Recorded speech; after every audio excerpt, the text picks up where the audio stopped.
Paco, a chubby Chilean, arrived in Paris before 1973, studied fine arts for a year, subsequently did small jobs, drinking red wine into the night with the ladies, increasingly losing the hope for a change in his country as more and more time passed. He's been at the Beaubourg since the beginning, but never got fixed on a particular activity. He waits and observes. And one day he started to talk, not in a meeting, but to individuals, one at a time, especially to busy ones, to those who continue to go down to their studios at fixed hours and regularly come up some hours later, reproducing down here the routine rhythms of the industrial schedule. Without wearing a watch, they have internalized their schedule to such an extent that they don't need to ask anyone for the time to know when to start and when to finish. Paco's big idea, which would become his own crusade, is to stop all the watches, to mess with the clocks, or to even get rid of them. Down here you won't find much to do, since there aren't any clocks, except to take some of those with conditioned rhythms within, and to try to decondition them from their routines, and to fight against the routines of others. All of a sudden El Gordito became super active, starting revenge expeditions against all forms of time measuring, wandering into the underground during busy hours with a large magnet hidden inside a newspaper under his arm. He approaches travelers and stands close to them to deregulate their delicate wristwatches.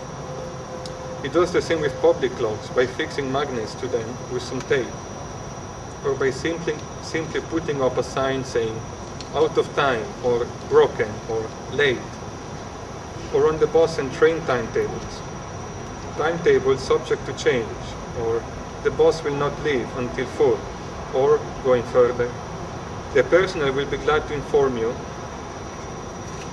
Other times he fixes signs of a more educational character. To measure your time is to shorten your life. Do tomorrow what you thought of doing yesterday. Relax, you're not late.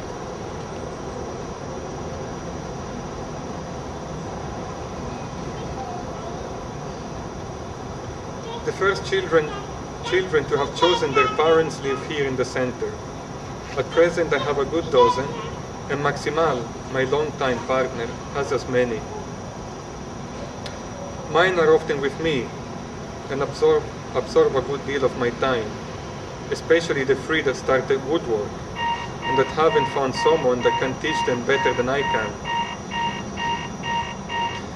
Last night another one came back and we ate and slept close to each other. I missed you and came looking for you. He's 12 and had stayed with me for 2 years, straight after the opening of the Beaubourg. Then, last year, he went to live in one of the homes, a sort of gathering of tents and mats on the 19th level. At that time his name was Christian. That's probably how he was registered at his birth. And as I thought about him with this name, it's not easy now to call him Omar. The last Israeli-Arab war introduced a trend for this name. Besides, but perhaps it's simply a consequence of my age, I have a certain difficulty to get used to these changes of first names. I'm still used to identifying my feelings for someone with a proper name, and I find it difficult to get to grips with the fact that the name of a person doesn't belong to her or him, but is given by their friends to mark a specific, profound relationship between them. We won't own anything, even our name. We won't live but for others, and it will be this brotherhood that will give us names. And we'll have several names because we'll have brother and sister relationships, each one of a different quality. Everything belongs to everyone, and everyone belongs to everybody. I belong to you as you belong to me, and what is in you is also in me. So I continue to call you Christian.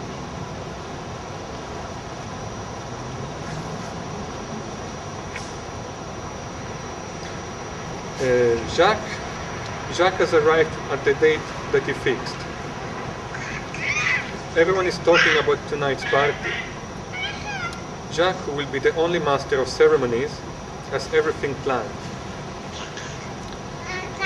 About half of the 53rd level has been cleared, and a sort of podium has been erected in the middle, on which Jacques has positioned himself. You see, he tells me, I have to be high up. I want to see everyone. He's on good form, and the whole evening he's greeting and laughing with this one and that one.